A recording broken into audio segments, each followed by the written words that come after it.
1990 के दशक में हुसैन बदरुद्दीन अल हूती की ओर से बनाए गए संगठन ने इन दिनों इजराइल, ब्रिटेन और अमेरिका समेत कई पश्चिमी देशों के नाक में दम करके रखा है।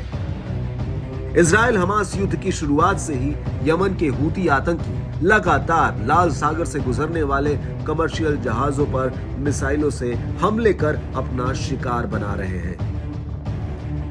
लाल सागर में एक जहाज को डुबाने के बाद धमकी पर उतरे हूतियों ने यह तक कह डाला कि लाल सागर से गुजरना है तो पहले इजाजत लो।